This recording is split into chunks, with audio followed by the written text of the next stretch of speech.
I've reached the limit of my liberal tolerance. And when I turn to like other quote unquote libs, they don't have a good answer. And so I kind of know that I'm just different. And that's really like the point of this conversation, probably for the last 30 or 40 minutes, is there's just a lot of people right now who are like, oh, well, you're chill with gay people and black people and brown people, so you're a progressive. And it's like, I have some bad opinions that you're not going to like, right? I actually watched one of your whatever podcast appearances, congratulations on, getting back on the proverbial saddle. And in that debate, the guy was just like a debate pervert. And I think halfway through he had, what's that? Jay Dyer, I'm assuming, that one? Probably, like 99.9% it was Jay Dyer. There was an interesting breakdown in communication that I wanted to dig into. He was saying that there was some kind of like prescriptive ought. Well, then it's an ought, because do you think we ought to follow your arguments? Not all oughts are moral. Ought we follow your arguments? As in, like, should you do what I prescribe for society? Ought we follow the true arguments versus the false argument? And then you were trying to differentiate between like description and utility and morality. Say that there's an ought. That's not true. That is true. No. It is. No. Even if you redefine it as functional. Okay, how about this? You don't have to have a liberal society that has a high GDP. You're just going to get stomped and you'll be a failed nation state. It's neutral morally. And then he was saying that like, well, whenever you use like a should, you're effectively making a moral claim, and you were trying to like differentiate between like utility and morality. And so I wanted to ask you about that, basically because I think you and I probably use different words. Yeah, sure. We can do that. Sure. What do you want to know? Well, I want to know how you concept, maybe I'm being philosophically lazy or whatever, but when it comes to morality involves like, at least as far as what I can see on the internet, it's like the evaluation of good, right? And so if you're prescribing utility, then it would kind of infer that you think usefulness is a good and you should maximize usefulness. And so I would kind of see of it as like a moral claim. So how would you differentiate morality from like utility? I don't think you can. I think some things that in the case of like utility versus morality, I think something having high utile can be moral, but that would be if the thing that it's utile for is like probably secondary. I think it would be secondarily moral to like whatever it's serving, right? So like Nazi research was like super high utility. It was very efficacious. We learned a lot about lots of horrible things, but I'm sure most people would agree it wasn't moral, even though it was highly useful and highly efficacious, because it was also fucking evil, right? Even though the goal of the utility was also good, which was science and exploration and knowledge, right? So utility to me is kind of neutral, but should be like, I don't view something being useful as being morally good. I think it's more contextual than that. Like I wouldn't weigh on usefulness as a construct by itself and its utile. I don't know if I even could. On its morality. Yeah, the reason why I was laughing is because I don't know if you've kept up with the iDubbbz thing, but a clip that a lot of people dogpile Anissa Joma on is the fact that she was like, oh, Nazi experimentation was, it revealed all this cool stuff. And so everybody's saying that it's a myth, but I haven't done the research sufficient to like prove whether or not like Nazi research actually had any utility. I don't even know either. Also, I'm just using it as an example. If somebody's like, did you actually know that Nazi research was really awful and we discovered nothing? I'm like, okay, for sure. I'm just using an example that things can be useful and towards good thing and still immoral. So I wouldn't use utility. we could still hypothesize, because oftentimes it was actually like a really common talking point when I was coming up before the internet, that a lot of what we know about like physiological limitations of human beings actually came from the Nazis, like dehydration, exposure, freezing stuff, That's what I've heard, and also like oxygenation. Yeah, I've heard that with the Japan. That? Did you hear about like the Japan version of Nazi research? There's a unit called, I think it's called Unit 731, which was effectively the same experimentation, like militarized experimentation on civilians in order to figure out stuff that was pretty screwed up. Oh, that's what hypothermia looks like right there. Yeah, it's like Mickey 17, but on people that can't be reborn over and over. Have you seen Mickey 17? Yeah, I watched I watched a plot synopsis of Mickey 17, and I didn't like that a plot I didn't like the synopsis. Well, That's you know, crazy. I don't have time for 3-hour like, movies. did you watch the movie and you're like, I read the Spark Notes? It's like, okay, so you didn't watch the movie. No, got it. But you got the overall gist of the movie. Got it. Yes, and well, my problem is I don't have 2.5 or 3 hours or $50 to spend on an evening out with the family. But there's still cool things that I would want to check out. And Mickey 17 obviously has like the 3D printed humans or whatever, which there's another sci-fi that I like a lot called Altered Carbon, where they deal with consciousness shifting between multiple bodies as well. And but it's let's always be fun to honest, play with the second season, it's not what it was. It's not because he changed to a black guy. It's because everything else changed too. What happened? I was going to say it was partially because they changed to Anthony Mackie. I did think that his acting was not great. He didn't really sell the character. The acting was not as good as I can remember the British character's big name chest. more than I can remember the actor's name. All I remember What's is that? the size of his pectorals. Every time we would watch the first season of Carbon, like a new episode, I'd be like, his pectorals are so massive,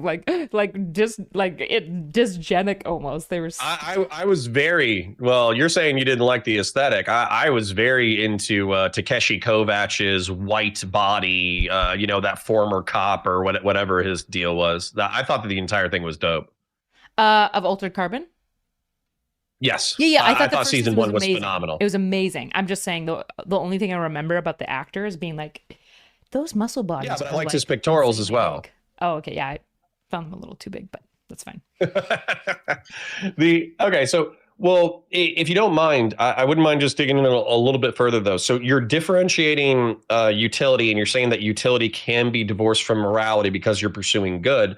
Well, then I guess my question would be, because this is what they were dancing around in the conversation about, like, you guys talked about like Christianity, and you also talked about like Christian interpretation and all that kind of stuff. We don't have to go like hard religious. So I don't do apologetics publicly, like at all. I just like kind of vehemently oppose it. I'm just not into apologetics because I think apologetics is fundamentally like public evangelism, and I'm just not. I don't believe in public evangelism at all. But what I want to poke at, though, is there has to be some kind of like moral intuition that's like undergirding the way that you perceive the world, and there has to be like or doesn't have to be, maybe you haven't thought of it, but my question would be, how do you see the world now? What is the world that you want to achieve or improve towards, and what's like the moral good that you're aiming towards? I mean, I think the moral good, like my foundational axiom, it's an axiom, so it's going to be tautological, is God is good. So whatever is good is what God says is good. Obviously, what that actually like functionally means is I'm a moral objectivist. Like, I essentially think that the shadows of justice and stuff that we see on the wall are true, and that we can strive towards them. But just as like with science, because I'm a science realist as well, just like as with science, we have a slow process by which we're struggling towards the truth and trying to find it, and we miss a lot of the time. I think in morality, we're constantly struggling towards that as well. And I would essentially be like, I believe in a moral objectivism. Like, I believe that there's objectively morally true things, but I fundamentally think that these things are relative, right? So like the way that justice looks for the poor man who's trying to feed his children is not the same type of justice that we would talk about for a rich man who's stealing money from his serfs and like fattening himself while they're starving, right? And so, I would be like a objectivist and a relativist in like a really, really broad sense. How do I like get towards what I think is true? I mean, it's going to be like a combination of things, right? Like most people, I'm a bit of like I suppose like a pluralist in this way. There's a mixture of fundamentally some level of consequentialism and some level of utilitarianism, which is basically like a type of pluralism, right? And some level of like deontology, of being like, well, sometimes principles matter regardless of the outcomes. so in that way, I would guess it would be like a pluralist. And I typically look for markers of like what things are good, because it like leads to the most positive outcomes and ramifications for the most people the most often of the time, essentially. That's kind of how I use. I know that that's not like the most satisfying answer, but when we're really, really scaled down on moral systems, okay. they're dissatisfying. I have room to go there. So there was an interesting debate between Nick Fuentes and Dean Withers, where Dean is an edgy fedora boy, kind of an atheist, maybe a little bit of an anti-theist. And Nick actually opened with, well, I think God is good. And then, of course, because Dean Withers is a little bit of a fedora, he goes into, well, what about God ordering the Israelites to slaughter the men, women, and children of the Amalekites, right? Yeah. Including the livestock. Was that good? And then also he tried to catch Nick by saying, like, if you were ordered to kill an infant or assault an infant, but God told you to do it, would you do it? And so Nick kind of said, like, kill an infant, yes, and then assault an infant in a crude way, he said no.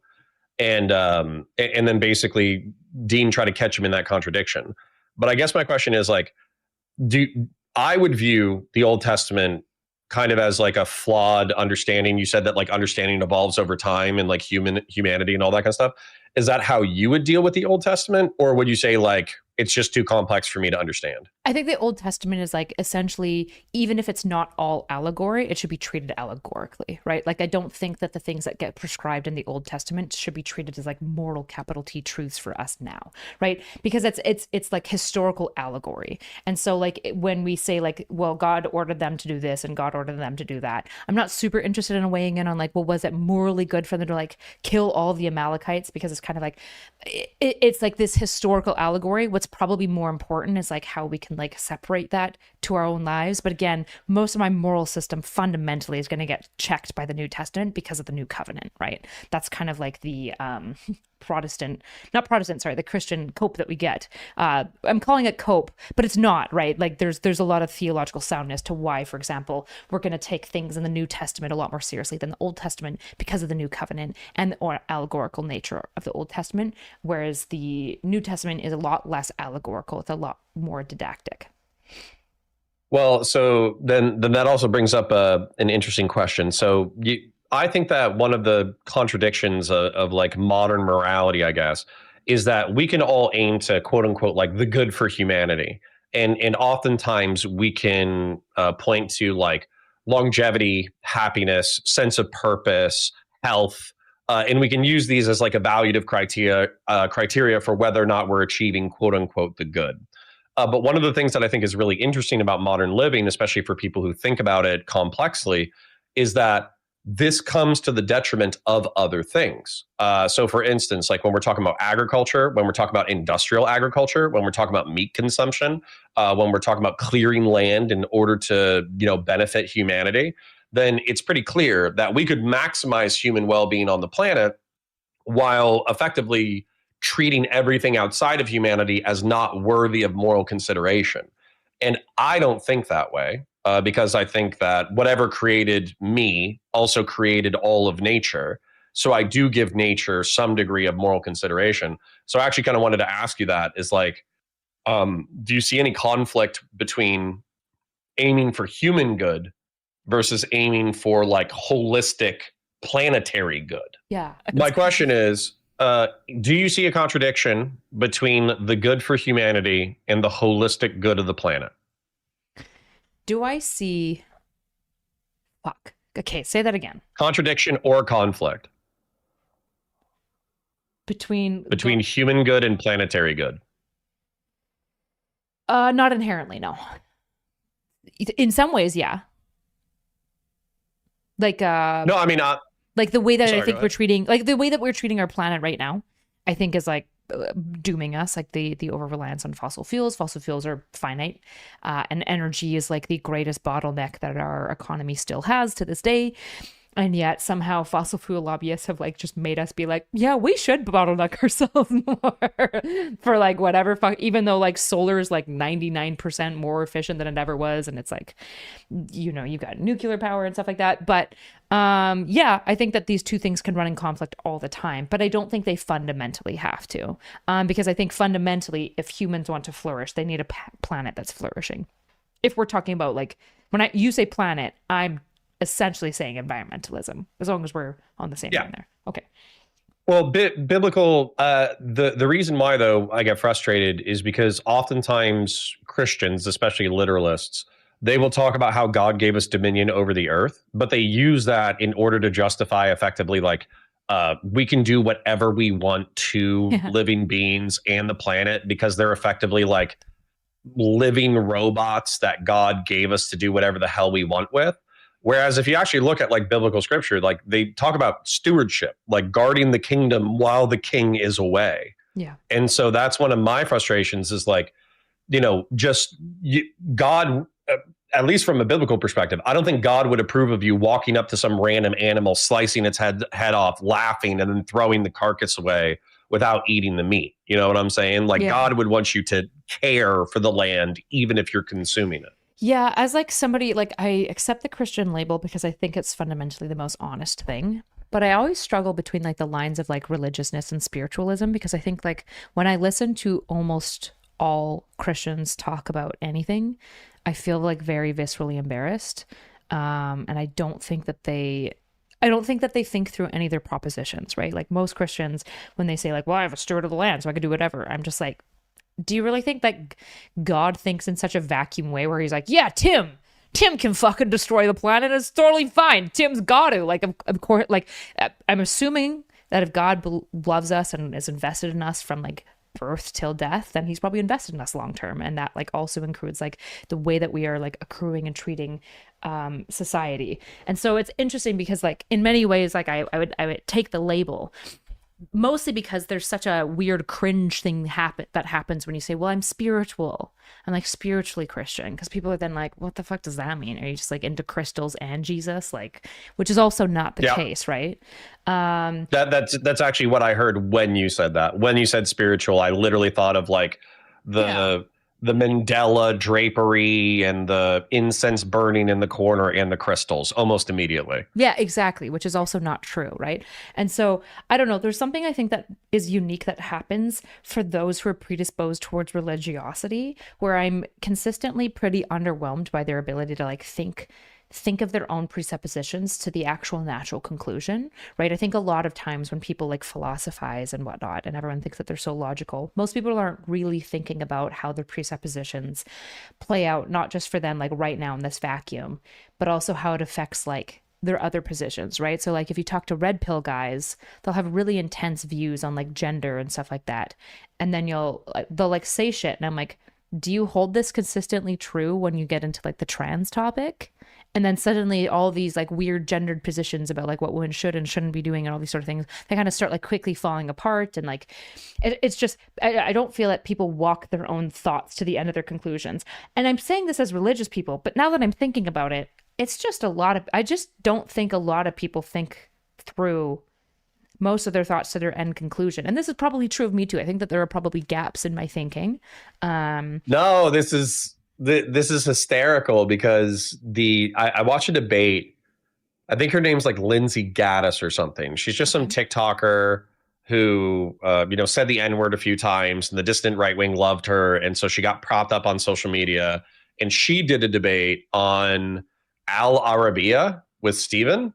And so what happened was she was talking smack about the Hispanics. Then she was talking smack about the blacks. Then she was talking smack about all the Arab terrorists who can't integrate into our society.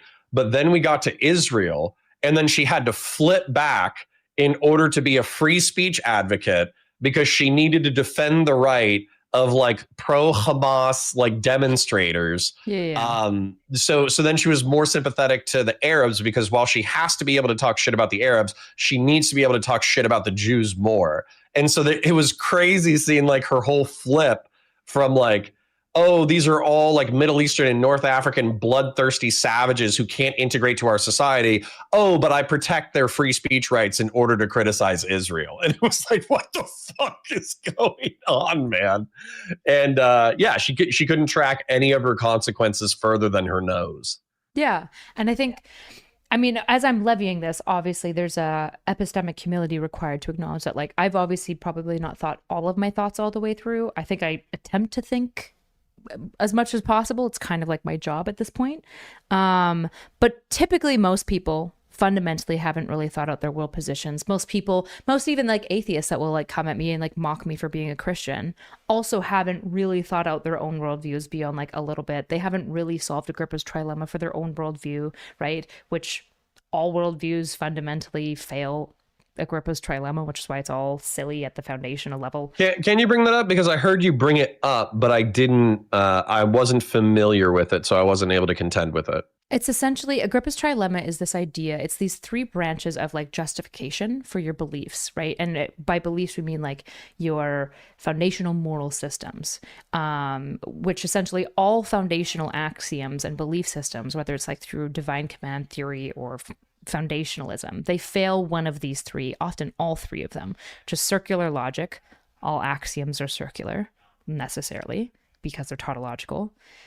The second is infinite regression. It's the idea of like turtles all the way down, that like there's always like a cause behind it. So you can imagine this in like epistemics, like determinists get destroyed by infinite regression because like there's always a previous cause all the way down. It's turtles all the way down, right? Like you end up fundamentally in a circular position. And then Christians typically fail this through dogmatism. So divine command theory or presuppositionalists typically can't solve dogmatism, which is to some degree, even if you presuppose God, you're still having faith without evidence, which is dogmatism. And the reality is that like all foundational beliefs fail one, if not all of these, to some degree. They almost always fail infinite regression or dogmatism, and all have to fail circular logic because all axioms are circular fundamentally. That's basically what I mean. I like that because, but I think it's a curse of our plane of existence, because the truth is that like while we can all observe the phenomena with which we are surrounded and then try to make like truth observations about what's real and what's not and all that kind of stuff, we still don't know really from which it's emanated. Like we know that the Big Bang Theory probably began our plane of existence, but we don't know what pre-exists that. Yeah, and we don't know what pre-exists that. And then we also don't know if there was ever a time in which nothing existed, or if in and of itself, definitionally, there always had to be something. And then we also don't know how to contend with what that original something was, if there even was an original something. It's actually, it can bend the mind to the point that reality doesn't feel real. Yeah, this is why, for example, like the presuppositionalists, like the J. Dyers, think that they can dunk on atheists because they're like, your beliefs are built on nothing. Because most atheists are foundationalists, right? Which is that like, I think, therefore I am, right? And then it's like, well, how do you know you think? How do you know you're not a sea sponge at the bottom of the ocean that's just like creating all of this because it's evolutionary beneficial for you? And the answer is like, well, you can't and you don't. How do you know your brain's not like a sea vat? And it's like, you can't, you don't, but like, we just, to some degree, we just grant it. At some point, we just grant norms, right? Which is why Jay was getting really mad, because he's never dealt with another Christian who's, I think I'm a foundationalist, although I go in between. Nick's a divine command theorist. I think I'm more of a foundationalist, but I'm not sure. I go back and forth as I like think about it. But I think we all fail these three things. And it's why like atheists, most atheists in North America are usually utilitarians or contractualists, but then their foundational axiom is like, well, what is good? And it's like reducing harm or like promoting well-being will typically be like the foundation. Like that's the thing that they strive towards. And it's like, well, why is well-being good? Like, well, because it's good, essentially, right? Like, well, because look at it, because people are more functional, blah, blah, blah, and you're like, yeah, but like, why is that good? And why is that good? And why is that good? And why is that good? And why is that good? And why is that? And that's like the infinite regression. I think at some point you kind of have to. I oftentimes appeal to nature because I'm a biological being. I seem to be a part of like a chain of biological beings, and when I look at nature as maximally as possible, it seems like existence is real, and then it seems like living is real. Otherwise, I wouldn't exist and wouldn't be able to have this thought. And then it seems like life almost has something built into it Where if you look at all of life within nature, there seems to be this constant drive to, one, replicate, to perpetuate itself, and then two, complexify. And that's what I would say, like, evolution is, kind of a driving force where complexity seems to be something that, like, of course, you have examples like the horseshoe crab that hasn't evolved in billions of years, but you also have offshoots of different designs from the horseshoe crab that then become increasingly more complex. And so I kind of just see myself as like one, link in the chain of existence, but also a link in the chain of life. And so I find that I oftentimes have more reward systems within my brain when I seem to follow the design through which I was presumptively created. Yeah. And so trying to like deny existence or deny life or deny the desire to procreate or deny the desire to complexify and understand, these all seem like ultimately futile gestures that end up hurting my brain. Sure. And I think that's totally fine, but essentially I could go like, well, why is existence good? It might not be. Like, it might be, weirdly enough, I think about this sometimes, like, let's presume that death is like thoughtless oblivion. Okay. I think a lot of people kind of presume that death is that way. Well, to the dead, because they don't have an ego, because they have no thought, because they're in perpetual oblivion, they have no preference on whether or not they're oblivious or not. And I think about that too with dreams and sleeping. I like dreaming, I like sleeping, but there's an element of sleeping where you are in oblivion. And you don't really have like conscious or ego or whatever. And you have to accept that every time you go to sleep, which is kind of weird. And so I kind of think to myself, like, well, there's a part of you when you're waking up where you're like, oh, fuck, I would really just like to stay in oblivion. And I wonder about that sometimes, because when we're awake, we obviously make these presumptions that existence and life are good. But when we're asleep, we're like, oblivion is almost preferable. Yeah. Yeah, I mean, it's interesting, right? I just had a comment that I think is really interesting that I want to actually bring up. Not gonna lie, you two being theists, which I don't think you are a theist. I'm pretty sure you're an atheist, right? Yeah, I'm a deist. Oh, you're a deist. Okay. Are my biggest gripes with you both. Love you both when debating, but can't wrap my head around you both having blind faith. Never heard of Agrippa's Trilemma, but I think that's why I'm an atheist nihilist, right? It's interesting because even being like a nihilist is just kind of accepting Agrippa's Trilemma, which is essentially saying that like foundationally no beliefs are justifiable. It's all vibes all the way through, right? In the same way that like quantum physics basically says like the moon isn't there when you're not observing it, right? It's this very dissatisfying logical answer. But the nihilist looks at Agrippa's Trilemma and goes, see, nothing matters. So like, basically, where it's like, well, yeah, but if this is why I prefer absurdism. If nothing matters, then you get to pick what matters. Like that's like post-nihilism.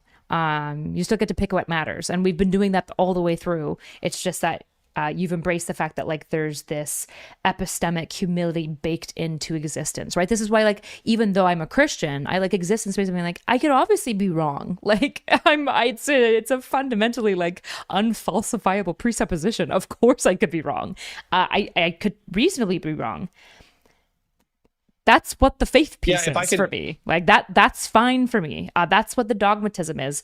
But it's annoying when atheists will be like, yeah, well, I'm solving that unjustification of my beliefs. And you're not. This is why Agrippa's Trilemma like emerged, is because nobody's really solving it. I think Jay Dyer said, I solve it with coherentism. Okay, having a consistent belief system doesn't solve that like God is unfalsifiable, right? Like doesn't solve it.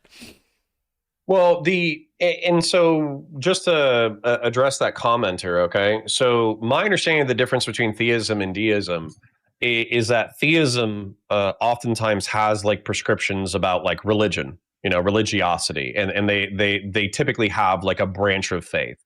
Whereas deists, as far as I understand it, they don't have like a specific prescription that they believe is correct based off of what God is. They just believe that God exists, basically. Oftentimes what I've heard is like the blind watchmaker, where deists will believe that like God set the universe in motion, but he's not involved in day affairs. I'm agnostic on all of that crap. I have no idea what God does on a day-to-day basis. But what I think is observable and continually observable is that there is something that set existence into motion, regardless of whether or not that thing has a conscience or conscious thought. There's something that set existence into motion. And then existence itself has order imbued inside of it. And what I would point you to in order to like make that real is that gravity exists. Planets would not function without gravity. Solar systems would not function without gravity. And then through gravity, you also have like the formation of stars and planets and habitable planets. And then through habitable planets, you have the formation of life. And then you have the complexity of life becoming more complex over time. And so there has to be something at the bottom of that. And you can say that it's unconscious. You can say it's all natural. You can say that it's nothing at the bottom of existence. But there's something that kicked it off. And there's something that gave it shape. And so when I look at religious people, I think that they're trying to grapple with that part of reality. And they might make too many presumptions about the order or the creative myths or whatever. But that's fundamentally what they're grappling with. And that's what I grapple with. Interesting. Why do you think that specifically is what you grapple with? Because it's the further that I can chase down existence. You know, that's the longest that I can chase it down.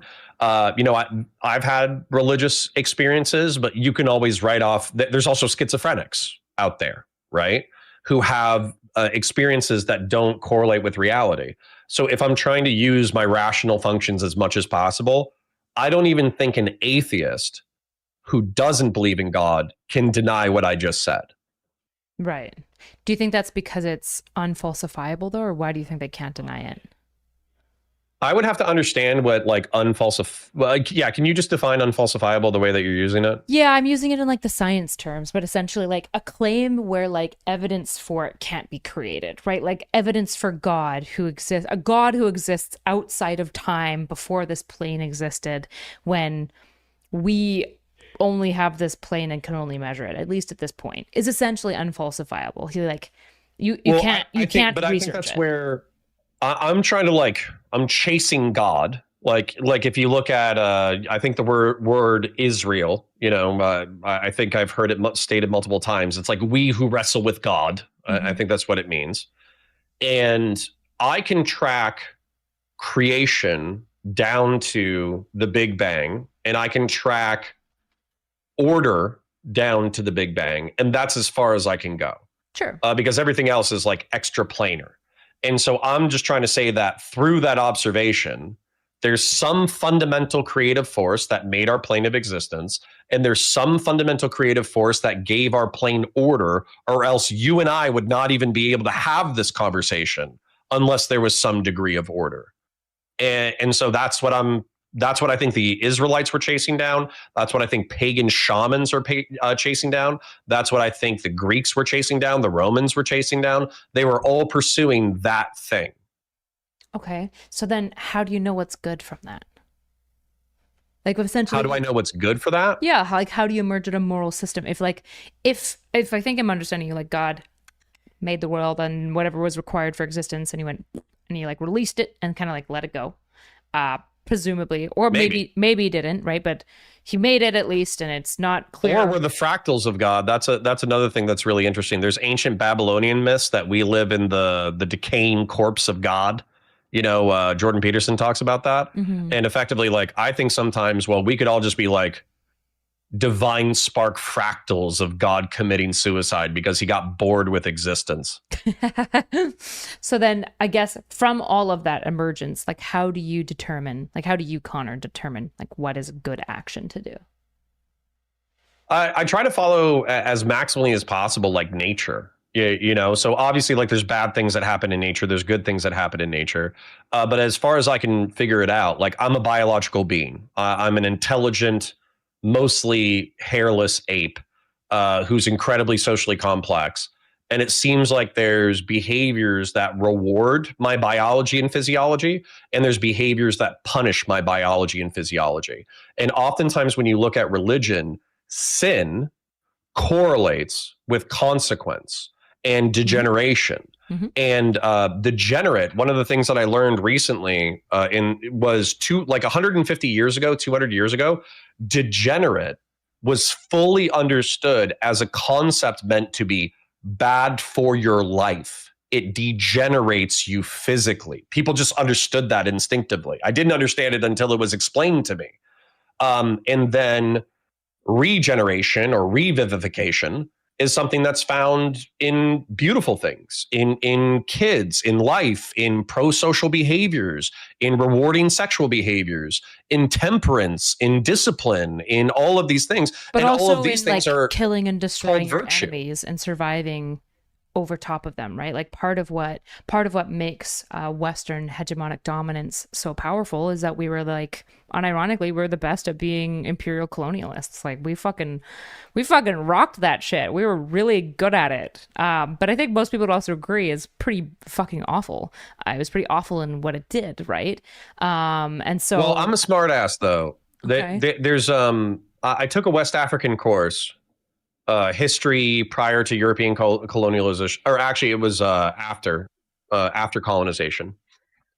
And it was taught by an African guy.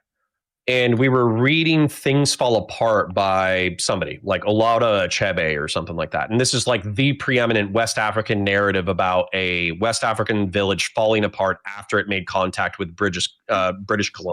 Is this the book where he uses a mixture of like English and like his village's original language in like kind of a blurred liturgical way of like, is that the writer that I'm thinking of? Pretty sure, Okay. because he effectively if I remember the story correctly, effectively he traveled to the region from which his people were originally enslaved or whatever, and then basically through spoken word history figured out what pre-colonial villages were like. Okay. So, but the point is that like he, as best he could, obviously it's fiction. Chinua Achebe. Is it right? Olaudah Achebe? Chinua Achebe. Oh, okay. Apparently. Chinua. Well, I'm thinking of Olaudah Equiano, who is another guy from that class. But anyways, the point is that we had this conversation about how their village fell apart because they had military traditions. They had hostage traditions. They had cola nuts as like a treat and like a symbol of prestige. They had muskets. They had all sorts of crazy shit that pre-existed colonial contact. But one of the things that they did is I think when they had twins, they thought like twins was related to witchcraft. Mm-hmm. And so they would put the twins in jars and they would leave them in the forest to die of exposure. And I think the book actually opens with like you hearing like the twins like dying of exposure out in the jungle or whatever. And so the professor, he was asking like, because we read the entire book, and then he's like, well, isn't it kind of fucked up that colonialism happened, or what do you think about the consequences of this cultural interaction? And, you know, is it good or is it bad? And I told him, it depends on whether or not you're a twin. Right? Because there's all this fucked up shit that happens. They destroy the social hierarchy. They bring in industrialization. They give them new weapons, new social order, new courts. They impose the colonial rule on this town, and it totally upsets their religion, philosophy, and all that bullshit. But you know what happens to twins after this colonial contact? They stop getting killed for unjust reasons. Yeah. And so that's where, for me, like colonialism is not this perfect, white people impose all this bullshit. Sure, but what's good? Yeah, sorry, go ahead. Yeah, I guess you would probably not agree that what's good is what's good for me, right? And so it's like, yeah, it's better for the twins, but that doesn't actually mean that colonialism is good. It's good for twins specifically. But I'm sure even like every human endeavor, like widow burning in India. There's evil that's done in the indigenous society. There's evil that's done in the colonial society, and then they smash together until there's some new synthesis. Sure, yeah, but I guess like the question, like the naturalist question that I have essentially, because I guess I struggle to see how you arrive at principles through like naturalism, I guess, alone. Would basically be like, how do you look at history and determine, like, is it just survivors that get to determine? Is it survivalism? Does morality have a survivor bias? Morality likes people that win more, but is that good, or is that like, what is that? Well, this is one of the greatest ironies of history, and this is also a 3,000-year-old conversation. When people say that, they're normally like hyper militant, right? They're like, ooh, the strong survive, the strong make history, blah, blah, blah, blah, blah. But if you look at history, oftentimes the strong empires, the Spartans, the Aztecs, the people who rule unjustly through force, their reign is only temporary, because what happens is the weak and the meek ally in order to bring down the strong. And so it's not exclusively like a might makes right. Yeah, it's also, and it's not just competition, it's also cooperation. Right, but that's not what I wasn't saying, that like the naturalist conclusion should be might make right. Like, what is that? Thucydides, I think, is like the first like shift in mythology in morality from mythology to naturalism, right? I'm not saying that like we've arrived at might makes right, right? We have more sophisticated naturalist things, but there is still a bias if you're a naturalist, if your moral systems come from looking at like what emerges over time, you still have a bias towards just what's most successful. But I don't know if like what's most successful and competitive, I don't know why that would be morally good. It's certainly effective, but that doesn't mean that it's good. Yeah, I mean, I would have to, then we kind of get back to the original question of our conversation, which is what is good? And so I think survival as a bare minimum is good, but I also think like social complexity and good health and good life are good. And we also talk about like the why Greeks with like good? eudaimonia. Why is survival good? Yeah. Well, I mean, it seems like we're hardwired for it, so I'm just kind of presuming it's good. Yeah, but we're also hardwired to like spread our seed, but we have lots and lots of limits on like how we should do that. Well, yeah, but then the how we spread our seed, proverbially, is also linked to survival, and there's actually different strategies when it comes to sex. And I think that like recognizing those things, this might be very like a vulgar analysis, but you know, I think in nature, they talk about R versus K species production styles. And I forget like which one's which, but effectively it's like rabbits and blue whales, right? Rabbits have a ton of offspring and then they socialize them for a little bit, but then they all kind of move on and the survivors survive. And then blue whales have like one progeny, but then they raise that progeny for like decades to be as strong as possible. And then the parents eventually pass and the strong progeny engages in the wild in the cycle of reproduction. And so I would say that like both, like we've obviously done both throughout history. But it seems like as we've sophisticated as a species, we've moved towards the blue whale more than the rabbit. Man. So this is the interesting thing to me about like these moral foundational questions, essentially, is like it feels like the only way to respond to you, to like push you on it, is to basically just be Andrew Wilson. But I hate these types of conversations. Go for it. It could be fun. Well, I can if you want me to. It's just essentially like, this is why I hate engaging with Andrew Wilson types on these things. Not because I think that they're like why, because they're like God said so. No, just end because, of debate. Just because all belief systems, all justifications are fundamentally fail Agrippa's trilemma. It's all kind of moot to some degree. You just kind of pick the form of Agrippa's trilemma that you're comfortable failing, and you go from there, which I'm totally okay with. Well, yeah. So looking at Agrippa's trilemma, I don't think I would fail dogma, because dogma, correct me if I'm wrong, at least the way that's used like colloquially, is effectively like you just have a belief structure and that belief structure is that belief structure. Yeah, it's basically like this is self-evident or I assume it. Right. And you could put that down at the bottom of my belief system, that like naturalism is good or something like that. Like you could put it down at the bottom, but I don't think you could put it towards the explanations. And then, sorry, it doesn't matter because I understand that even my perspective will fail Agrippa's trilemma, so you won't necessarily go through it. However, you'll probably fail I at do think infinite that, regression, right? Like if I ask yeah, you, like, why is this good? You'll justify it with like another thing, and I'll be like, well, why is that good? And you'll be like, you'll justify it with another thing, and you're just gonna like make a new turtle the whole way down. All the way down, sure. Which is why fundamentally it always becomes, it is kind of dogmatic in its own way, because you're not assuming the beginning, but you're essentially saying, well, all this turtle's all the way down, and we're both being circular in logic, which is why it's like, this is why I hate when Christians try to insist that atheists are like, that their moral systems are built on nothing, but it's also why I hate when atheists try to insist that I'm stupid and my belief systems are built on nothing. I'm like, Sure.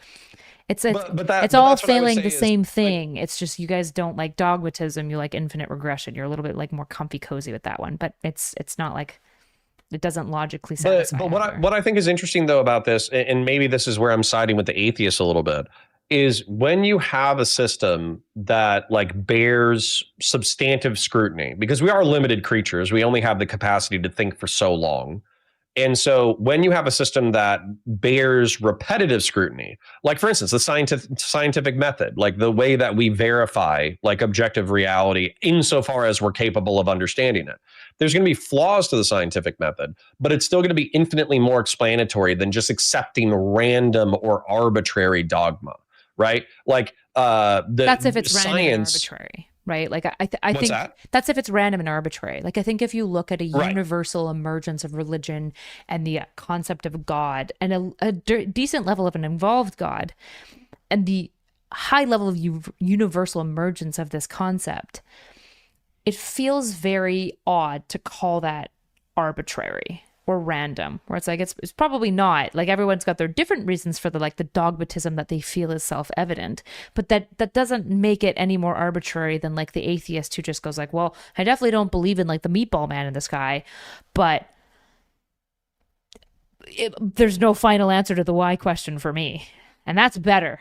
well I think just as an example though, we can understand why religions form, which I think is probably because we want to have a vehicle through which we can explain morality to future generations. I think oftentimes that religion is used as a vehicle for that. I also think that religion has, even like horrible religions, have explanatory power both for existence, for existence, morality, and mortality. And I think that ultimately, like, human interest at some level typically boil down to sex or death. Those seems to be like the most interesting things that we care about. But sex in and of itself isn't what we're really interested in, although we are oftentimes very interested in it. We're interested in life on like a hardwired level. And so when we're talking about life or death, with religion, the way that I said arbitrary, though, what I'm trying to point out, even if I'm using words incorrectly, is the pagan gods of the Mediterranean. I don't think they exist. I think they explain natural phenomena to people who didn't have the sufficient scientific explanation to understand natural phenomena. And so that compared to the creator God, like the fount of all creation, I think the fount of all creation is infinitely more likely to exist than the Mediterranean gods. Okay. So when it comes to dogma, fighting about what dogma makes sense is still a worthwhile time to spend your brain power. Yeah, I agree. Right. I think it's all worthwhile to some degree. The issue is that maybe it's a predilection of mine. I don't really care.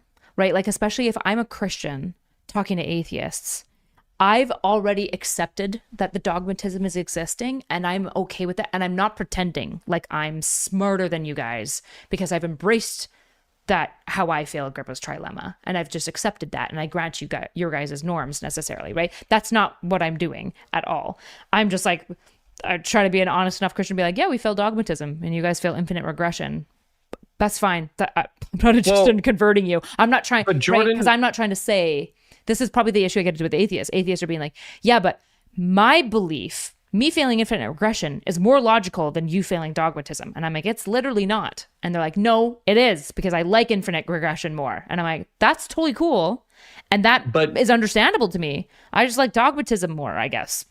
I don't know. Well, so here's the thing, though, because I will argue with my mother about Christian literalism. What's that? I said, mother. My mother. I will argue with my mother about Christian literalism. And I've heard people argue with Jordan Peterson about Christian literalism. And oftentimes when they're pushed on it, they appeal to an evolutionary psychological understanding of Christianity for why they prefer Christianity as dogma. And so that's actually something that I would kind of put to you, where you can use like an Evo psychoanalysis of world religions, where Islam obviously has substantive eye for an eye, tooth for a tooth morality in it. Both like if you consider it in a New Testament, there's eye for an eye, tooth for a tooth morality within Islam. There's also eye for an eye, tooth for a tooth morality in Judaism. And same thing with like Hinduism and Sikhism, and I'm sure a whole bunch of other religions. They have pretty Old Testament Iron Age morality when it comes to violence. Whereas when it comes to Christianity, it does seem like there is a pacifistic bend to the message of the New Testament. And there also seems to be like a more, we call it slave morality, I guess.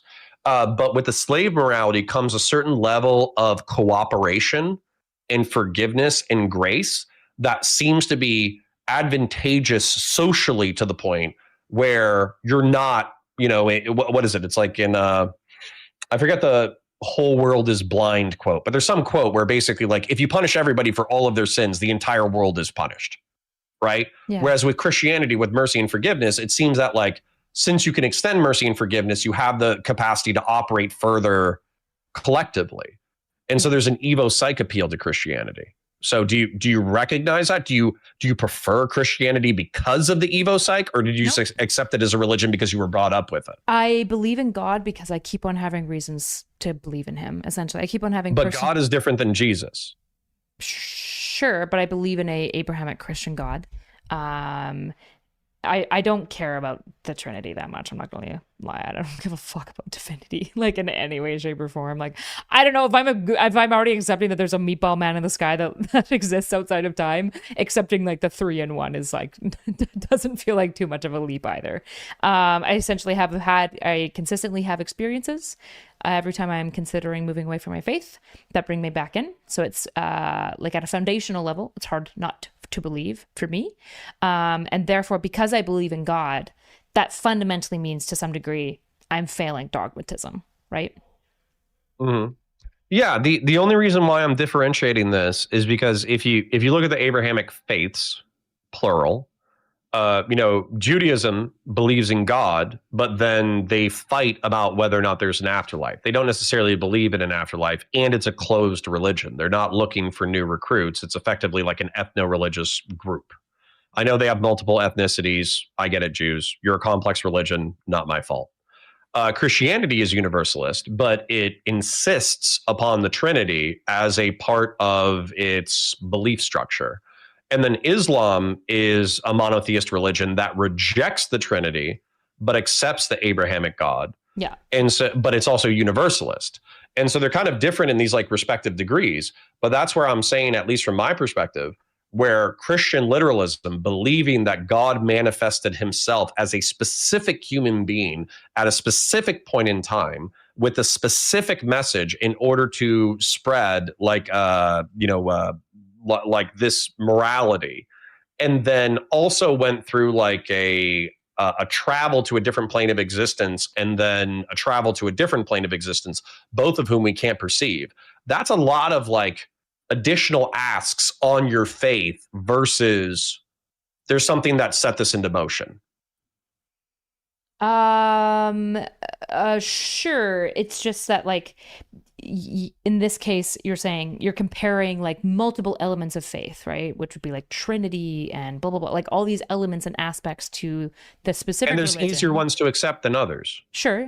But you're comparing that to one epistemic infinite regression like the Big Bang, And it's like, well, yeah, but there's moral infinite regressions as an atheist, right? Naturalism still fails infinite regression. You're still going to point to another thing earlier. If I say, why is survivalism good? You'll be like, well, it's biologically built in. I'll be like, why is that good? And you'll be like, well, we exist. And I'll be like, why is that good? And you'll be like, well, existing's good because we do. And I'm like, now are we dogmatic? Now you've hit dogmatism, right? So the issue is that like we're being a little bit disanalogous, right? Like we can talk about creation. So in one way, there's a dogmatism where I'm saying like, yeah, I think the Big Bang happened. I just think maybe it was God, like, clapped his hands and he said, "Let there be light." And you guys would say something happened else. I'm going to reference like a meme, but I think it's very true. To keep people honest though, there's that Google meme where it's like, what is it? It's like an AI answer. It's one of the early AI answers or whatever. And it's like, how do you refute moral nihilism? And then it's like, the easiest way to refute a moral nihilist is to kill them. And so obviously, like, I'm not saying kill your local moral nihilist, but what I am saying is for all of the insistence that existence is bad or life is bad or antinatalism or whatever, if you hand these people a gun or the ability to step in front of a train or the ability to take pills, they're either going to extremely struggle with that choice or they're not going to do it at all. And that's where I would appeal to like the hardwiring of existence being good and life being good, is the fact that when you give somebody a choice between existence and non-existence or life or death, there always seems to be this like massive struggle where they have to like override some of their most fundamental base impulses in order to take their own lives. And when, by the way, I'm going to pre-refute some lines of argumentation, when you're talking about suicidal people, they're oftentimes people who are trapped in an experience that is so torturous that oblivion seems preferable to suffering. Sure. And so I don't think that this refutes is dogmatism. what I'm saying at all. This is dogmatism, though. This is saying, well, it's self-evident. Why? Because you're saying, well, it's self-evident. We exist to exist in this way. It seems self-evident. Look, we exist. Therefore, and it's like this is still essential. Like to be clear. Yeah, it's a leap of faith. And all belief systems do this, which is what I'm saying. And I think it's totally fine for people to have lots of different ways that they arrive at their belief systems. I think that that's totally fine. And I don't tell you something look at atheists. Well, I just want to be clear. Mm-hmm. I don't look at atheists and go, that's really silly. You should be a Christian. I'm like, oh, it's totally reasonable to not be a Christian. It's an unfalsifiable belief. But I think but it's not that I'm unreasonable not trying to steel man them to be a theist, right? I'm not trying to steel man because I like them. Yeah. I find atheists to be oftentimes smug, rude, self-righteous, self-assured, and then totally unprepared for the suffering that this plane of existence offers. So I'm not trying to steel man them, I'm not trying to do them any favors. But the reason why I would steel man their sense of confidence is because their dogma or their infinite regression is reliant on less variables, and therefore logically seems to imply that it would be like more likely to be true, where it seems like specifically Trinitarian literalism, that God manifested himself as a specific human being within a specific time frame on the planet, that does seem like a bigger ask in belief. Sure. But that's I guess right now in this culture, in this time, that's probably true. I'm not gonna wasn't a bigger ask because frankly, I think most Christians end up being better people than if they're not Christians. So I'm not going to press you on it because even if it's not true, you're probably still a better person as a Christian than if you weren't a Christian. Yeah. We definitely do most of the volunteer work, but we're pretty big assholes to gays and trans people and stuff. But I'm saying in my belief is that Christians at minimum ponder these ideals, ponder religion, ponder a judgmental God. They think about these things all the time. And so if they didn't think about these things at all, I think they would be bigger assholes. So you're saying plenty of Christians are assholes? I agree. I think they would be bigger assholes if they weren't religious. That's unfortunately Potentially true. There's definitely a lot of, I feel like the recent wave of EO converts is a good emphasis of assholes who are converting because they're like, wait, I can justify being an asshole now? And you're like, okay. Yeah. No, it's okay, aesthetics. not Yeah, good. yeah. They're not good. No, they're not. If I try to have this conversation with, did you say like EO, what, like Orthodox? Eastern Orthodox. Eastern Orthodox? The EO online boys, which is not a good representation of the church broadly, just to be clear. Yeah, my presumption is that they're not grappling with the nature of there being a creator of the universe who created a moral structure that they should adhere to because it brings about better life for all of humanity. I don't think that's what motivates them. I think what motivates them is they get to adopt an aesthetic where they get to be dicks to other people on the internet. I think they're not grappling very well with the story of Jesus telling the people trying to stone the adulteress, like, ye who has not sinned can throw the first stone. You know, I think that's what they're not grappling with. I think any Christian that tries to hold non-Christians to their own worldview and like bludgeons non-Christians based on a Christian ethical framework, I think fundamentally has like already failed the apologetics test. But to be fair, most Christians I'm curious about that because I think you and I actually feel differently on this. I understand like being an asshole. Like I don't think Christ ever specifically called people to be dicks. And he's like, oh, well, if you're sufficiently rude to random people, they will follow me. So go ahead and be rude to strangers. Definitely not. I don't think he ever said that shit, right? It's also definitely not how he acted. Like the main people he was dicks to was religious people, the Pharisees specifically. And so, however, I don't think that prohibits any kind of criticism or cultural pressure to people who are non-Christian to live more religious or Christian lives. And what I would say too is that I'm pretty sure I can remember, like, you know, him having the dinner with the tax collector, or him having, you know, meals or conversations with Roman officials or the Pharisees or whatever, all the people that he came into conflict with at the temple.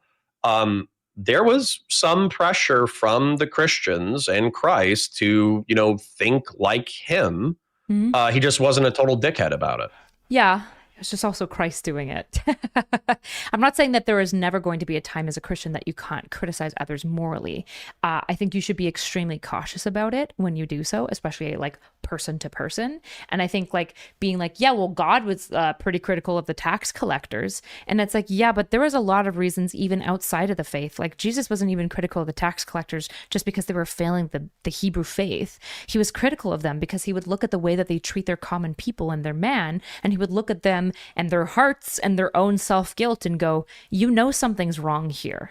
You know that you do, because your heart's already telling you, and you should listen to that, right? And the issue is that what non-Christians are often doing is what Christians are doing is they're often going to non-Christians who, even like biblically, there's a lot of like argument that like, if you're not saved, like your eyes are blind. There are things that you cannot know until you like have Christ inside you, because like you wouldn't see it. It's not live to you yet because salvation isn't even live to you yet, right? That God even says like when people are like, how come you didn't get mad at me when we were doing these things before? And he says like, your eyes were not open. Like you did not know these things until now, but now that you do, I ask you to do them, right? And so just in general, this expectation that like Christians can go to non-Christians and demand like very esoteric Christian principles that like don't really fly in the face of that person's like moral system or the society that they're existing within. There just isn't like really good evidence for this. And if you're going to do it, you should do it like hella cautiously, because again, the standard that you're erecting for who got to do it was like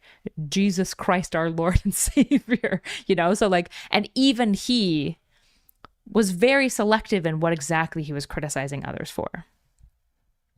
So, sorry.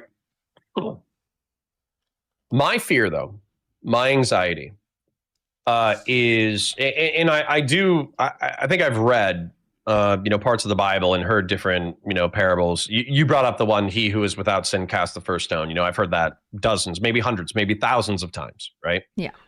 And I hear that, but I'm also not a literalist. And what I think that I've seen is that the cultural pressures that win in a free society are the ones that insist upon themselves, right? Where they say, no, we are correct. We do understand some things about reality. you're wrong, and this is why. And so what I fear with what you're saying, where, you know, Christianity is kind of, I'm not trying to be abrasive or rude, but I'm just saying it's kind of reduced to, well, there, but for the grace of God go I, therefore who am I to intercede with this person or whatever. What effectively happens is you see a person walking down the street about to go do a gangbang and do heroin, and you just shrug your shoulders and you go like, well, God will come into their life eventually. I mean, if instead that were the of case, stopping that person. What's that? But you can hold people to their own moral systems, right? Like Jesus never denied holding people to their own moral systems that they lived within, right? Like if you view like humanity as what would like, you say to Bonnie Blue? I don't know who that is. That's the woman who does gangbangs every single day with random strangers and is famous for like sleeping with 1,000 men in 24 hours. I mean, I would ask her if it's like actually benefiting her life or doing anything good for the world. Well, she says yes. Yeah, but there's a difference between saying yes and like a PR interview. Hold on. Sorry, there's an alarm going off. 1 second. Yeah, mine is Israeli nukes. If we all get nuked in the next 30 seconds, then I'm sorry that the last thing you guys have to hear is my voice. It's just a kidnapped child. Who cares? Oh, okay. All right. Yeah. I got an Amber Alert as well, but I thought it was but then a news story popped up and it was like, Israel is blowing up nuclear facilities in Iran. And I was like, holy shit, I hope the alarm isn't related to the news. I don't think it is, although the Iran shit is fucking crazy. Yeah, but I don't want to get too lost. So let's say that there's a woman who is sleeping with 1,000 men per day, and she is insisting. You're saying it's different, PR interview versus person to person. So I'm kind of asking you on a person-to-person level, what do you say to a woman who is sleeping with 1,000 men per day? And she sees nothing wrong with her behavior. Yeah, so when I evaluate like non-Christians' behavior and if I determine whether it's moral or immoral and whether I get a comment on it critically or not, I basically hold non-Christians to society and hypocrisy. So what are the moral systems of the society that they live within? By and large, you should do your best to abide by the society because particularly in North America, I think it's a pretty good society. I think we've done pretty damn good. There's some issues. I don't necessarily agree with all elements of it, but like I'm pretty happy with it. However, there are times where somebody can go against society. The issue is that they need to have a really good reason for it that's selling, right? And then more importantly would be hypocrisy, right? And so if they're violating their own espoused values, if you'll notice a lot of the times where I criticize, like most of my leftist criticism is rooted in hypocrisy, right? Because they'll say they care about free speech, or they don't, or they'll say that they don't care about free speech and that we need to like control speech. And then they'll get mad when their free speech is being infringed upon. Be like, what do you mean free speech, right? So typically I use hypocrisy. That's pretty satisfying for almost all moral actions. In the case of Bonnie Blue, okay, well, society would look at that and our society would look at that and be like, that's probably not healthy for you for a lot of reasons. And we're not really convinced that anyone that does that behavior doesn't have something unhealthy going on.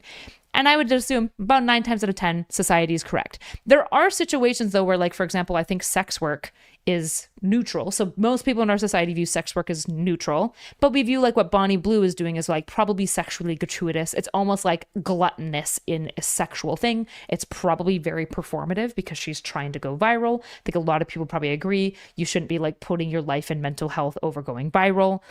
It's possible that if I talk to Bonnie Blue, she could convince me that like just, she specifically has a really good reason for it.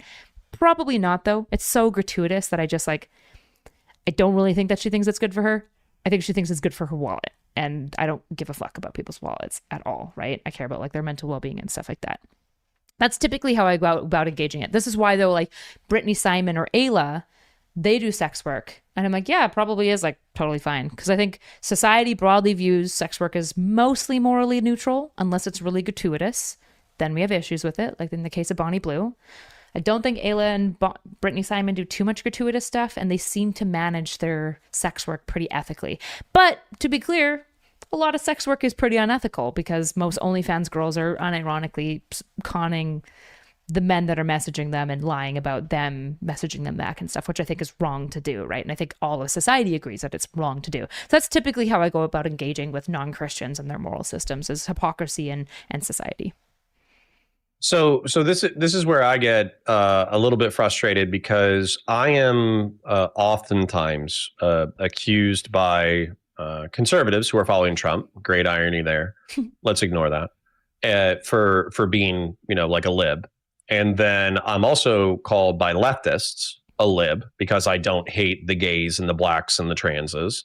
And then I'm also accused by libs of being a lib because I'm not into like authoritarian fascist dictatorship under some fucking dickhead who doesn't know how to manage an economy and changes his mind every 30 seconds. But you and I are fundamentally different in this belief. And then Stephen and I are fundamentally different in this belief. And this is where I think that there's a fundamental flaw within liberalism. Liberalism is a decent governing philosophy where you have maximal human liberty for as many people as possible. And I think that humans largely thrive under a maximally free society. However, I think that because this is a decent governing philosophy doesn't mean that it's a good culture. And so what I get frustrated with is we have this woman who is sleeping with, sometimes 1,000 men within 24 hours. She's inviting random men into her house to do gangbangs and all that kind of shit. Prostitution is illegal, but she's not taking pay. She's filming it and she's producing pornography. And then she's selling that pornography probably for tens of thousands, if not hundreds of thousands of dollars on the internet. So it's it's prostitution with extra steps, basically. And yet, when we know instinctively that this is repulsive, when we know instinctively that this probably causes disease, when we know instinctively she's out of her fucking mind, I think in a just society, we would actually just institutionalize her. We would put her in a fucking mental hospital and force her to talk to therapists until we figure out what the fuck is wrong with her. Not in a but liberal you're saying, society, right? Like we let drug addicts and like alcoholics, we let functional alcoholics exist for a long time. We let gambling addicts like destroy their entire lives, and we don't. But we should, in my opinion. So you key word, you said functional. If they weren't functional, I would be for institutionalizing those people as well. If you're talking about drug addicts who have ruined their lives. Well, no, I'm talking about like gamblers, or like there's alcoholics who will be alcoholics for like 10 to 15 years. They've died by cirrhosis of the liver. They have completely destruction in their interpersonal lives, but they can keep up with work, right? So it's like they're functional. And we should have an opinion about that. And we should say our opinion about that. And we should encourage that person to get fucking clean. Sure. But even in this case, we're not aggressively saying, yeah, but we're not even saying that they're doing something immoral, right? In the case of Bonnie Blue, I think it is. You think being an addict is immoral? Yes. Oh, okay. I just disagree with that. Okay, I think like having hold on. problems. This might get back to the original of the conversation, though. This is good because this is probably our contention. So I can define moral as like the evaluation of good and bad. So what is your definition? Definition of moral. Moral? I'm probably just gonna like Google one. I don't know. That's probably a standard one. Something is good. Morally good things is. Fundamentally, my belief is that like what is good is what God says is good. I guess in like a more functional way, it's things like an Aristotelian striving towards some of like the perfect forms, like justice, like eudaimonia.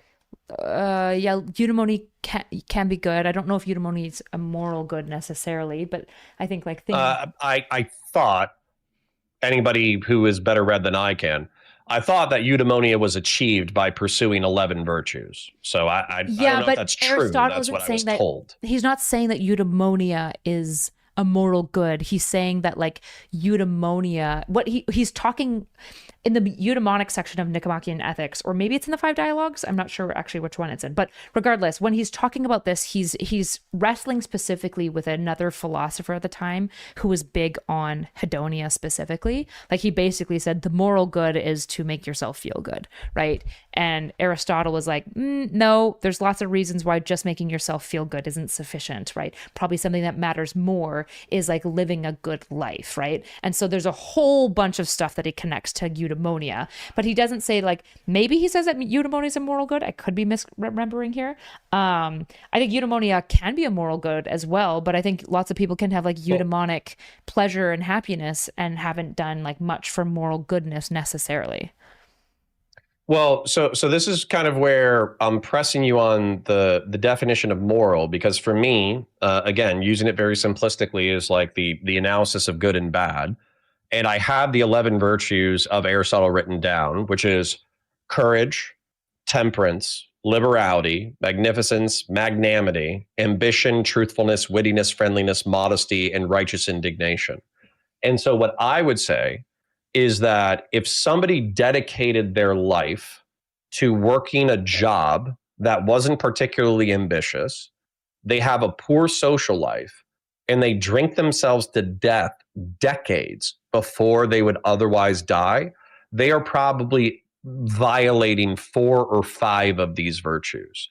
And so I would call that morally bad. The issue is that it feels so. Again, I guess so. I first of all, I don't think that not achieving any of these morally good things, say I'll just grant you're like 17, whatever, like virtues. I don't think not achieving them means that you've done a moral bad thing. I think you're mostly morally neutral, right? I think there are specific things that we do that's moral bad. So I think, for example, behaviors that exist within addiction tend to be morally bad, right? You tend to be short and cruel towards your loved ones. You tend to like be willing to step on others and like take from them. You tend to be short-sighted and value like short-term pleasure over long-term gain and have like no temperance, essentially. I think those things are bad. I don't think that addiction is bad in and of itself. And I don't think that necessarily the way that you solve it is to institutionalize. Sometimes you institutionalize. I'm not opposed to institutionalization, but I don't think that we institutionalize people because they're doing morally bad things in and of themselves. It's because the thing behind the morally bad things that's driving them to do it over and over again isn't getting solved and won't get solved unless they're pulled out of that space. Okay, so I'm going to make this personal then, I'm understanding what you're saying. And maybe this is how I can understand you. I might still disagree. Okay. I am addicted to tobacco. Okay. I love tobacco. It's my first love. Okay. I started smoking when I was 15 or 16. I had 3 or 4 cigarettes per day, pretty much until I was 25. By the time I was at 25, I was probably at 3/4 of a pack per day. And then I quit half a dozen times between the ages of 22 and the ages of 25. I quit December 31st, 2013, I want to say. And it wasn't like a New Year's resolution. It was just like, this is my last cigarette, threw it in the bonfire. I knew I was done. And so I do put, I'm not saying like I'm a fucking superhero because I beat addiction, right? I'm not saying like I'm God's gift to mankind because I beat addiction. However, in order to stop indulging in my addiction, I had to have discipline. I had to involve temperance. I had to pursue virtue. I had to believe that there was a purpose bigger than just existing. Otherwise, I would have gone back to it. And so that's where, for me, I think that maybe here's another difference. Are you a deontologist? I think that unrealized potential is a moral failing. Not living your life maximally as possible is a failing. Jesus. That just means like moral success is like basically an impossible bar. Like nobody's maxing this thing out. Yeah, but are you trying? Even people who are trying, like the issue is that a lot of people try and they try incorrectly because of like cultural inherited assumptions about what trying should look like and the things that you should necessarily do, right? Like I essentially reject a moral framework where being a good person means that you're getting an A++, and that's it, right? I think most people exist. You could fail, but you need to try. Yeah, but what if you try, but you're a fucking moron and you've been lying to yourself this entire time? Like that's most people. Yeah, but then does that mean most people are just morally bad? No, but I would prefer a society that encourages trying even if you fail. Also a society that enables people and says like, hey, this isn't neutral. You not fulfilling your potential is not neutral. It's actually bad. And you should pursue. You're going to be flawed. You're going to be fucked up. I'm not perfect. What do you mean by potential? What do you mean by potential? I think that human beings have, there's 5 basic, Maslow's hierarchy of needs, right? physiology, security, social ambition, self-actualization. There are things that you can do on a day-to-day basis in order to maximize your physiological well-being. There are things that you can do on a day-to-day basis to make sure that you're secure. There's things that you can do on a day-to-day basis in order to have a rich social life. There's things that you can do on a day-to-day basis in order to pursue your egotistical goals. And then finally, there's things that you can do on a day-to-day basis in order to be the maximally best person that you can be throughout all stages of life. You can be a really cool grandpa, or you can be a piece of shit grandpa. You can be a really cool 40-year-old or a really piece of shit 40-year-old, so on and so forth. So the point is, like, having those goals in mind, you can either do nothing, which I would view as a step back. You can try and fail, which is what you should do. Or you can say, fuck having virtues, I'm going to engage in vices. Sure. And I think the fuck having virtue, I'm just going to engage in vices, is probably, I would agree, like a morally bad thing. I guess what I'm trying to figure out, and maybe I'm misunderstanding, but it feels like your like moral bar for good is really, really high. And I try to set in my mind, I think the bar for moral good should be contextually relative to the individual. And maybe yours is, I'm not really sure, right? But when I look at the drug addict, right, who maybe has a biological predisposition to be extremely into tobacco, for example, or meth or whatever it is, right? And I see that drug addict also has a broken family home and a series of harmful relationships up until their adulthood. And I see them living out and continuing this harmful relationship pattern. And then I see them stopping and trying to live a little bit better, but not super well. They're still like an asshole a lot of the time, but now they apologize for it at least 30% of the time. I look at that person and I go, well, I think they're doing good. Like, I think that they're a morally good actor because I'm engaging with like the moral virtues, essentially, like justice and goodness, the fruits of the spirit. Sure, I can just use the fruits of the spirit for now. Those are a pretty good standard. I think they're engaging in the direction of a lot of these things relative to their circumstances. And so I'm satisfied with that, even though that's not going to look the same as somebody who doesn't have all of the disadvantaged cards that they were handed necessarily. Or if there's a person with a predilection to be highly selfish and kind of an asshole, and they work really, really, really, really, really hard to not be selfish, but they'll never be as selfless as somebody who's just kind of born like Mother Teresa. In many ways, I look at the selfish person who's working really fucking hard to be more neutral as probably morally better than the person who's just like predisposed towards being a Mother Teresa. But I also just will grant that the Mother Teresa person's also a good person. It's just a little bit easier for her. Yeah. No, this is the I forget the parable, but it's effectively like the rich man makes an ostentatious display of giving away like a vast sum of money to the temple. I forget what it was, and then like a poor lady gives like 1 penny. And the parable is effectively that the poor woman had nothing. So her penny means more to her than the rich man giving away this vast sum to the temple, right? I agree with you. And we can make these evaluations. However, I'm not attacking you with this. I'm being descriptive though. Oftentimes what I find when it comes to liberals and when it comes to liberalism is that they act like, because Bonnie Blue makes the people who fuck her wear a condom, and because she's engaging in a voluntary activity, and because that she's engaged in the production of pornography instead of prostitution, and this is something that's tolerated within our society, we should have no opinion about her behavior. And I think that's fucking crazy. And in my opinion, so maybe institutionalization is a little bit extreme.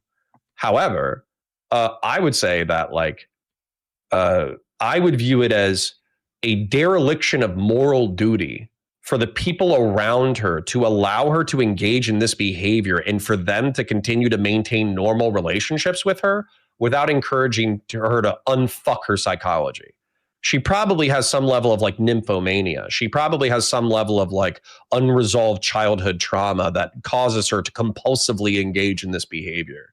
She probably needs therapy and medication. Yeah, probably. I mean, I definitely like agree. And I believe that even within like her brokenness and nymphomania, she might also be making particularly unethical choices, such as like, I suspect, for example, that like having a sex with 1,000 men a day and then celebrating it all over social media is more about making money than it is about like anything that's good for her mental health, her well-being, or any of the men that she had sex with mental health or well-being, or any of her followers' mental health or well-being. It's fundamentally about like chasing money and money alone, which I actually think is not good. I think that like chasing money and money alone typically leads to scummy outcomes, right?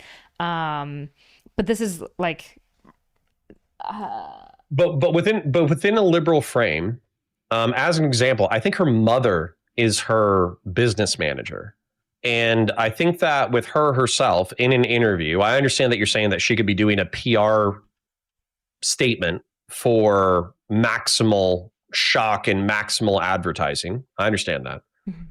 However, she says like, well, having sex is kind of like a neutral thing to me. You know, that's what Bonnie says.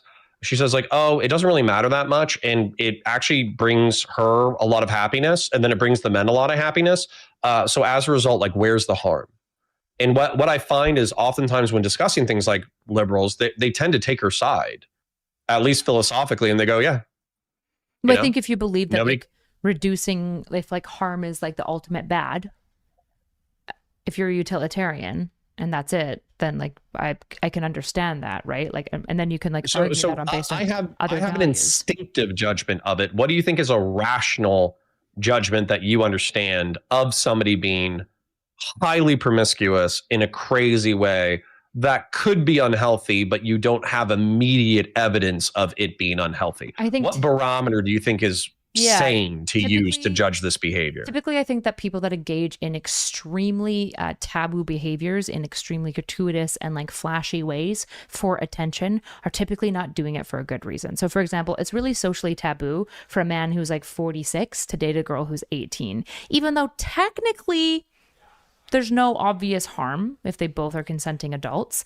And the reason it's taboo is because typically the men that are 46 who are even going to be willing to date 18-year-olds who they have nothing in common with, typically, other than they think they're fucking hot and want to have sex with them, is the type of men who do that are usually scummy, shitty, not really the best men. And so in general, the society has this kind of like heuristic of being like, well, really old men that want to be with really young women, both of these people are probably like not doing something very good because it doesn't really line up. And I think that's what's happening with Bonnie Blue, right? I think like societally, we have a knee jerk of being like, nobody does this like normally. It's not like you're like doing this for fun. Like even if you're doing this in a day for a record, like people who love to sprint and run don't do ultra marathons because they're like, man, it's really, really fun. Like it's about like achieving something, except in this case, like what is the thing that she's achieving specifically? Like fame, popularity, right? Being one of the biggest whores since ancient Babylon is what she's achieved. Right. So like pushing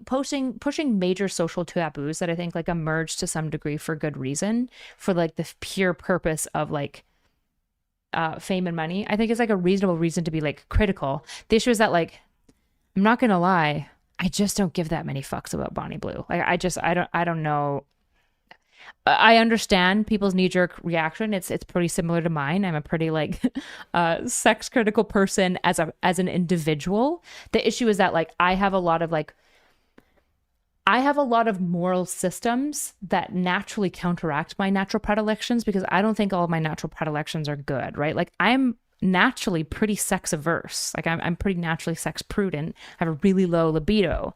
But I realize that doesn't really mean that like I'm necessarily right in how I feel around sexual actions. Otherwise, I'd be opposed to most sexual actions except for like one time a week in missionary, you know, not like actually, right? But like, so I have like this big counteracting system. And so I'd be willing to grant it, being like, yeah, I think Bonnie Blue is like probably doing something like harmful here. I don't think it's good.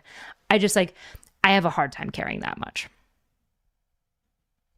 So at what point, because I'll tell you, my instinct is that like the state should intervene, right? That there's like something psychologically catastrophic going on that's resulting in this behavior that might not quite be illicit, but is borderline illicit. So what, and also I think there's all sorts of like standards and regulations, even when it comes to pornography.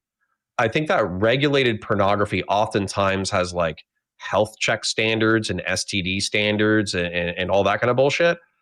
So I almost guarantee you that if she's engaging in pornography related to these incidents, she's probably violating half a dozen minor laws. So my question is, well, laws or these aren't laws. Like, I don't think the pornography rules are laws. She might be breaching like contract. Are they not? Well, it's probably contract because it's a private business, right? I'm assuming like the platforms might have rules. I don't know. Also, pause. I need to go to the bathroom super quick. Sure. I'll Google it and try to entertain your audience while you're gone. So chat, what I'm Googling right now, because I don't know everything because I've never taken a look at it. Pornography regulations.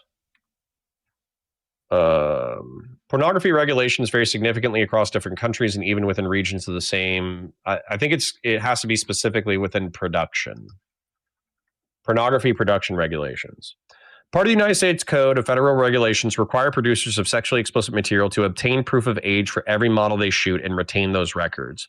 Federal inspectors may at any time launch inspections of these records, so that's one of them. If she's not keeping records of all the people that she's engaged in sexual activity, bear in mind, I think she's engaging in some of this in the United Kingdom, not just in the United States. Let me take a look at this. United States. The First Amendment in the United States Constitution guarantees freedom of speech. However, this does not apply to obscene materials. The following set of criteria was established by Roth versus United States in 1957 to measure obscenity. The dominant theme of the work as a whole must appeal to prurient interest in sex. The work must be patently offensive to contemporary community standards. 3, the work must be without serious literary, artistic, political, or scientific value. Determining what materials contain obscenity remains highly subjective. However, community standards determine what constitutes obscenity. The standards vary tremendously from state to state. Some examples of obscenity cases are Miller versus California and Hicks versus Miranda. So I don't know what laws are available, but it looks like there was some summary saying that when you're engaged in pornography in the United States specifically, you have to prove that everybody involved is above the age of consent. Okay. I mean, I'm assuming she did that. If you're gonna do like that, I don't think she took pictures or photocopied 1,000 men's driver's licenses. I don't think she did that. She probably, I suspect she probably did. Most OnlyFans models are really like intense about like the minor shit because they know that it'll get them like fucking nuked from the orbit. I wouldn't be surprised if she had an assistant that vetted at least like the driver's license of everyone. I would. If I was a obviously so listen, there's 10,000 other things going on in the world, right? We're about to go to war with Iran. There's like nuke shit going on. There's the Gazan genocide. There's all this bullshit, right? So Bonnie Blue's sexual indiscretions are not at the top of the list of things I give a shit about, right? Sure. What I give a shit about, though, is the fact that there seems to be no enforceable standard, particularly when it comes to liberals, where they would even be interested in entertaining any kind of social enforcement related to this. Whereas if this was a part of my community, let's say that she was engaged in this behavior in Central Florida and I was a state attorney in the state, like in the area that she was participating in this behavior, I would effectively like start a criminal investigation and say, hey, listen, she's doing some of the most obscenely random fucked up shit that I can possibly think of for our culture and makes the world a worse place. So we're going to go ahead and investigate everything and make sure all the I's are dotted and all the T's are crossed, because frankly, this is abhorrent social behavior that I think is bad for society. And then I would engage a state attorney and a law enforcement officer to conduct that investigation. What's the bad part about society?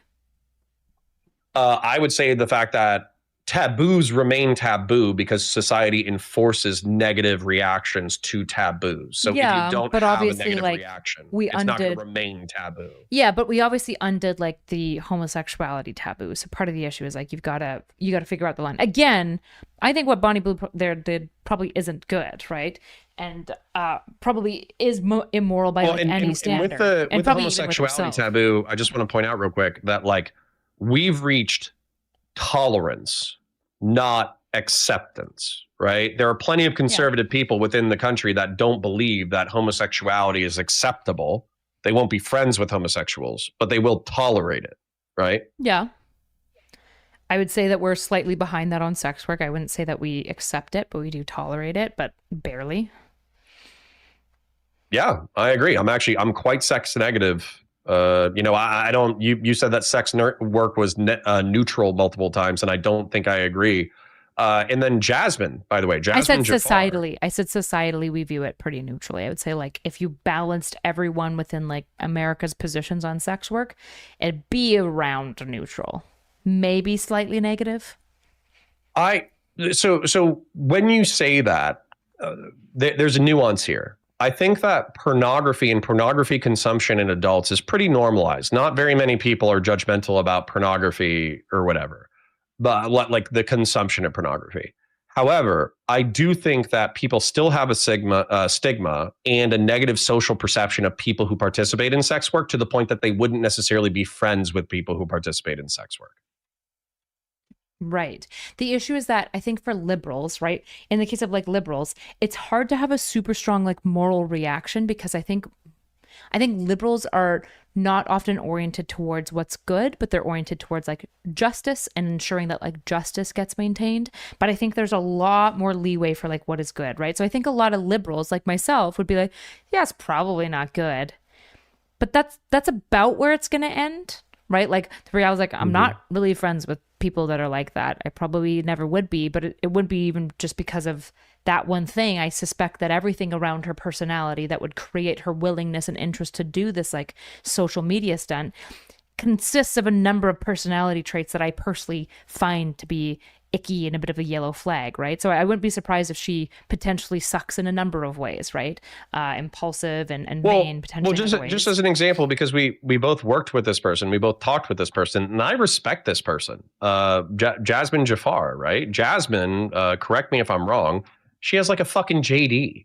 She doesn't need to do OnlyFans. She's a relatively she's a pretty intelligent gal. She's capable of holding her own in a conversation or a debate. She doesn't need to do sex work. She says that she enjoys sex work, and apparently it's making her quite a bit of money. So with Jasmine, I'm pretty sure I saw on social media, I didn't engage with it because I was just going to get pissed off, but she was defending this behavior where she was effectively saying no harm, no foul.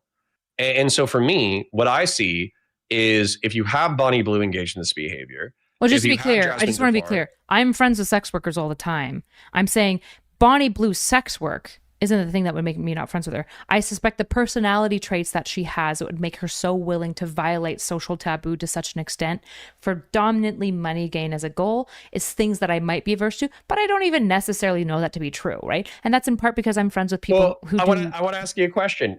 Were there people in chat that were upset by you maybe misunderstanding what you said, where you wouldn't be friends with sex workers? Were there people in your chat who were upset by that?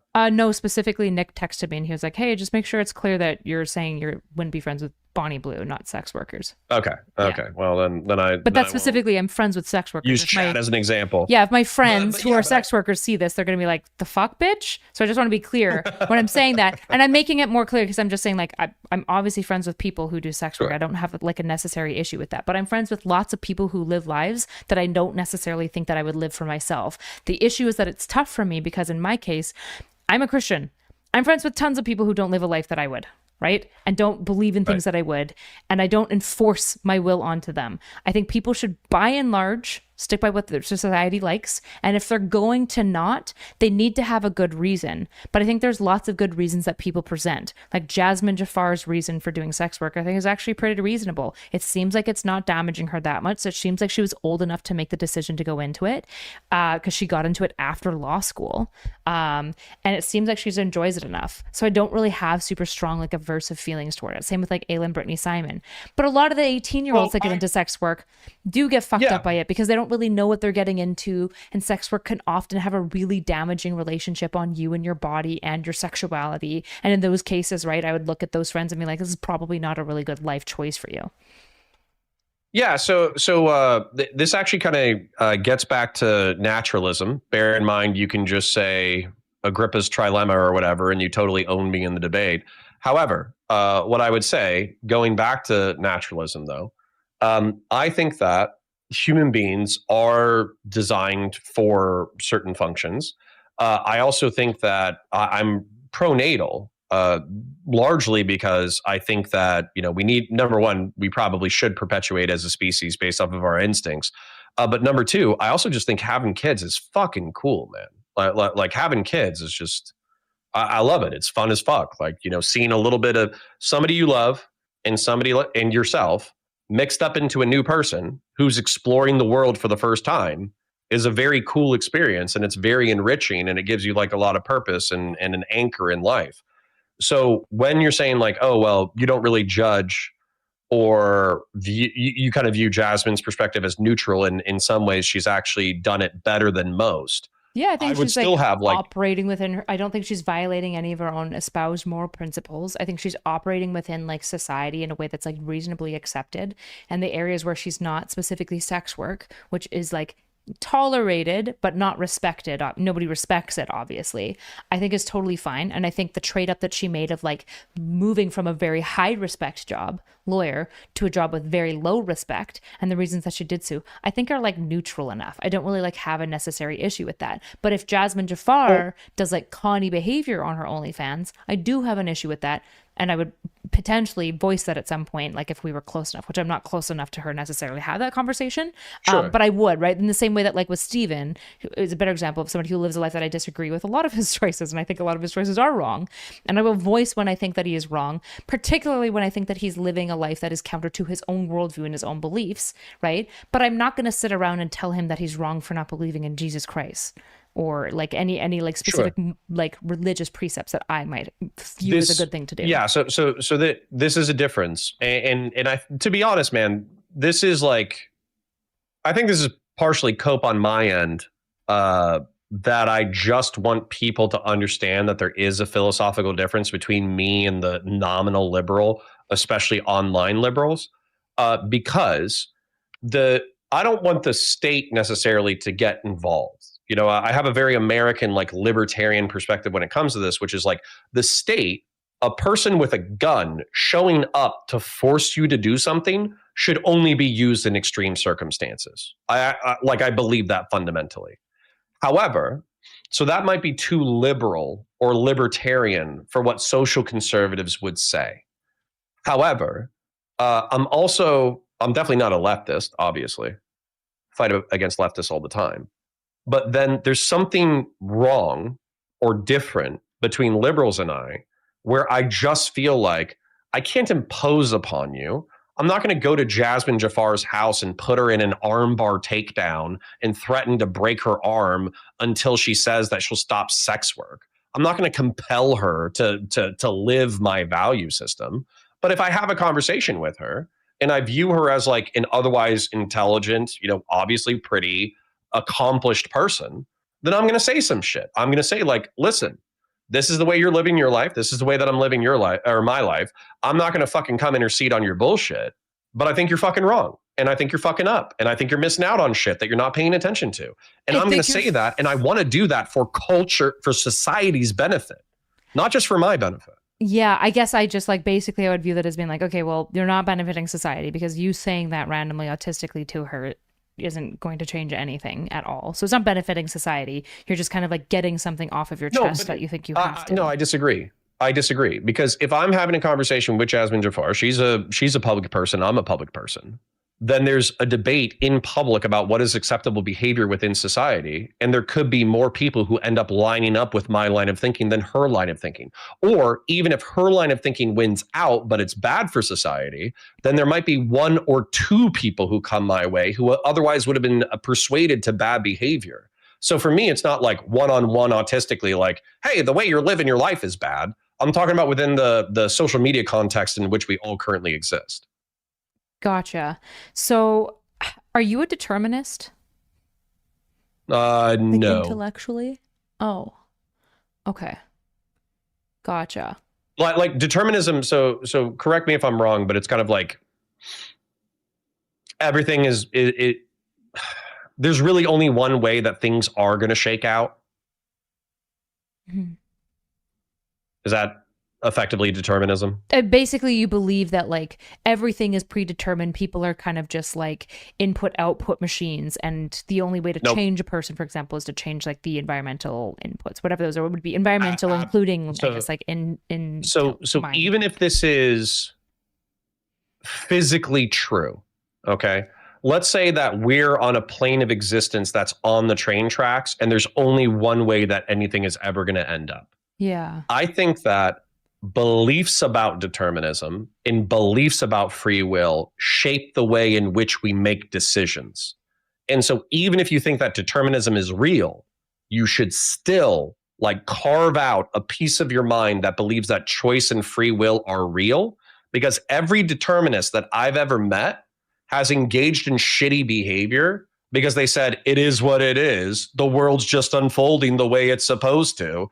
And then they use determinism as an excuse to be a fucking asshole. Gotcha. And whereas I think that's probably where you stand really far apart from most liberals. I think most liberals, especially secular liberals, are essentially going to be determinists. They're very like, let live basically. And so they look at Bonnie Blue and be like, I'm not sure, but they mostly aren't deontologists. They don't have like some fundamental principle that she's violating, right? Necessarily. They're like, yeah, it's probably not good for her, and it's probably not necessarily good for the people around her, but the harm is like tertiary and secondary.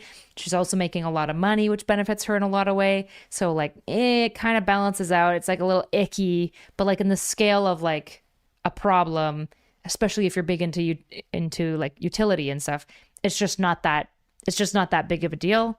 And we're determinists, so she's just doing the output of whatever was the input beforehand. And it seems like you're just not. Yeah, but that rationalization right there is exactly what I'm describing, though. Because effectively you're saying like, oh, she got molested as a kid. Oh, she has some kind of nymphomania. Oh, she's making a lot of money. And realistically, is she like the arbiter of society that's going to determine what all young girls going through the future are going to do? No, therefore, who gives a fuck? Whereas what I'm saying is, I see a fundamentally broken person who has something that fucked up either genetically or socially early in their life. And regardless of whether or not they believe they're suffering, not only are they probably suffering, they're furthering more suffering in the world. And so that should be countered at minimum by people like engaging in vociferous criticism.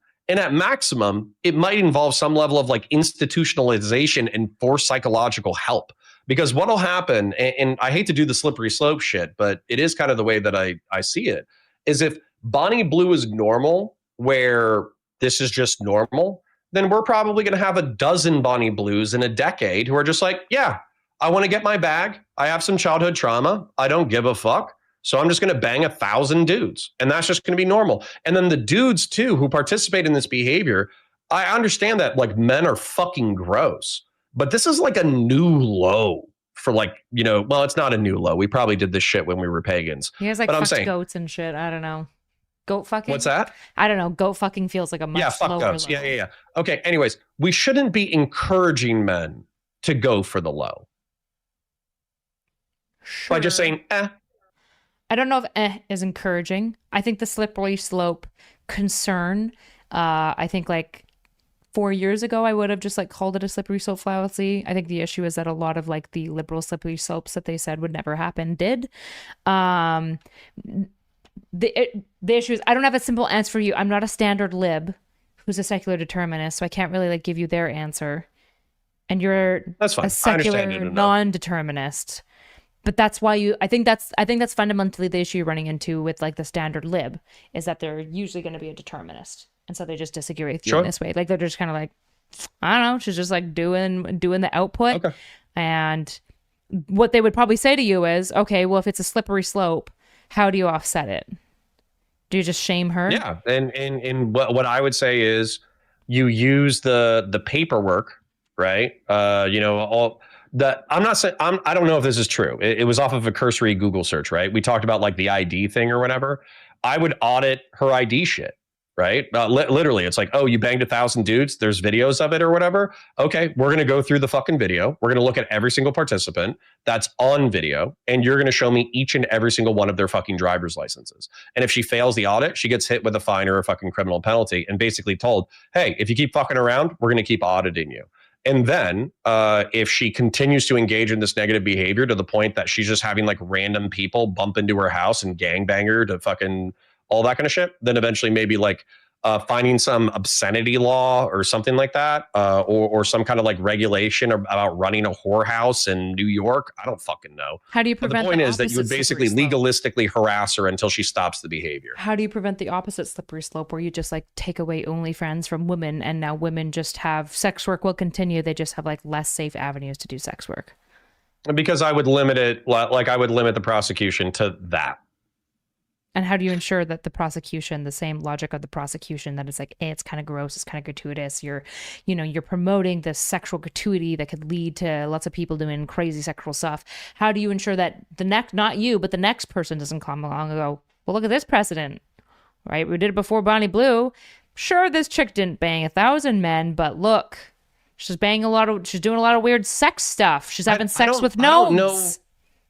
Yeah, like, Kyla, I'm not going to lie. I don't know if I care. And the reason why I don't care is because while I'm not going to like freak out and pearl clutch about every single person who ever does sex work ever, I think that these people should be living their lives differently.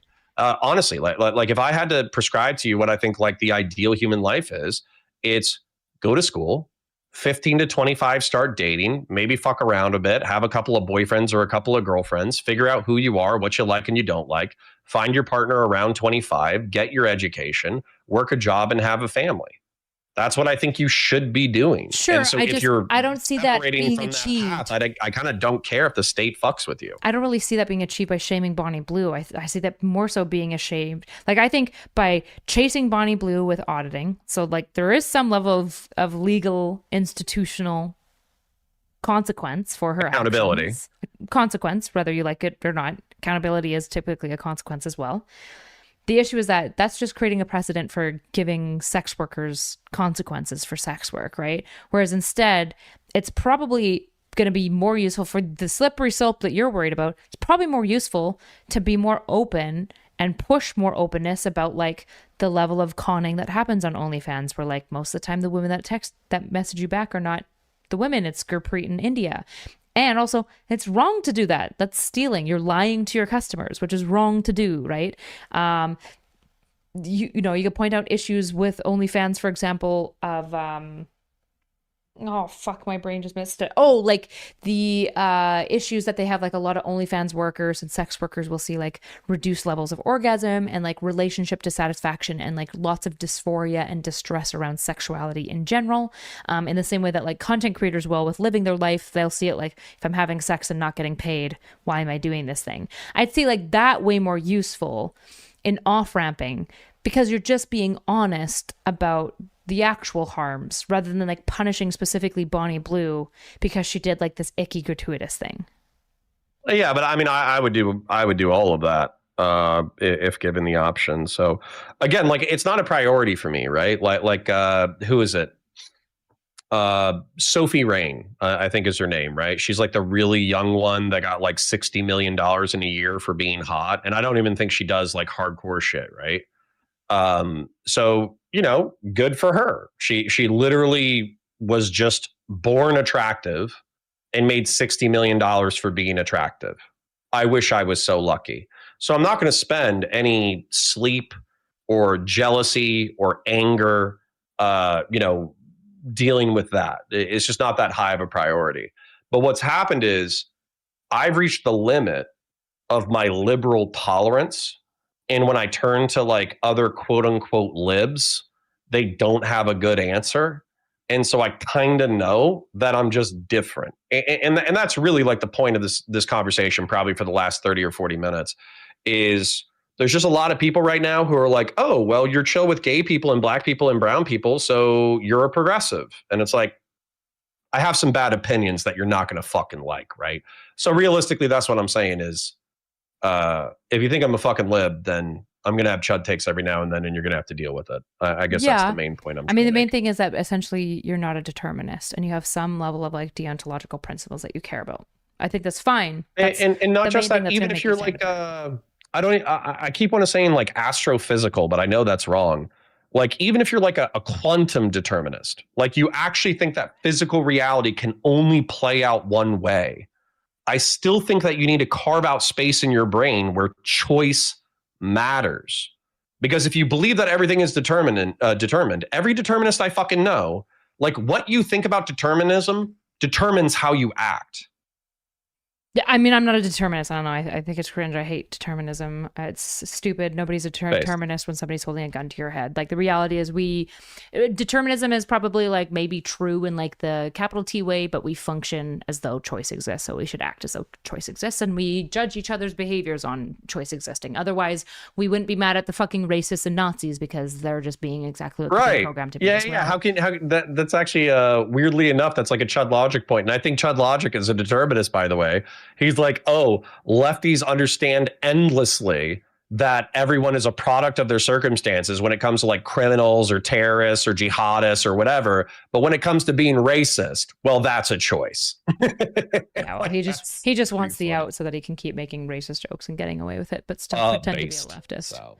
Yeah, I mean, I think that's fine. And this is why I said, like, anyone who, like, this is another fight I'll never have, is I will never fight with determinists about determinism. I don't care. I don't give a fuck. I'm not interested. It's stupid. Well, what I was going to say is, if you have anything else you want to hit, I'm happy to hit it. But we did hit 2 hours, so I think we gave the people sufficient content that they can enjoy our metaphysical, moral, philosophical musings, and I'll be able to cut this up into a beautiful segment that'll probably get a few thousand views. And then do you care if I just shout out my stuff real quick? Unless you have something else you want to hit? No, do it. Okay, cool. So if you enjoyed my musings, I actually talk about drama and politics, online politics, more on my streams, but Kyla's a smart gal, so I figured I would actually have like a calorically rich conversation for once, which was great. If you want to catch me, then type in Counterpoints Politics into your search bar. There should be a Counterpoints channel with 5,000 subs there. You'll also probably see my Warhammer channel, Counterpoints 40K. If you're into Warhammer or science fiction, science fantasy, check that out. And then finally, check out Valor Media Network, VALOR, Media Common Spelling, Network Common Spelling. And effectively what's going on is 40K I post weekly. Counterpoints Politics, I'm live on Tuesdays, 9:30 a.m. to 2:30 p.m. And then Valor Media Network, I'm live Monday through Friday, 9:30 a.m. to 2:30 p.m. So I can be your morning streamer, Steven can be your afternoon streamer, and Kyla can be your evening streamer. Wait, and we can all have a beautiful time. For Valor? What's that? You stream every day for Valor? Yeah. Damn, that's crazy. Yeah, it's literally my new job. My new job is creating post-recorded content for 3 science fiction channels and streaming 5 days a week. Jesus. Damn, that's good. Cool. Don't they have other creators, or are you the only streamer? No, they have other creators, but I'll be selfish. I'm happy to report that my live streams beat out a substantive amount of the post-recorded views. And then also a healthy chunk of the channel revenue comes from super chats from my live streams. So, you know, we're collaborating with many other intelligent, talented people. However, it looks like I'm their financial bread and butter, at least for the foreseeable future. Nice. Good job. Congrats. That's very exciting. Thank you. Yeah. Well, but it was a pleasure as always. Let's ride horses and shoot guns soon. Yeah. Are you live as well? No, I'm not. But that's just because I was lazy and tired and I didn't want to interact with chat and I didn't want to get yelled at. Fair enough. For them to know that you hate sex workers. So the Valor Media people know that you hate sex workers. I'm going to post the VOD and let them hate me on the VOD. Gotcha. That's the... Fair enough. Fair enough. That's all we can ask for. Yeah. All right. Well, you have a good night. It was fun catching up. I wish you the very best. Yeah, have a good one. Bye. Bye.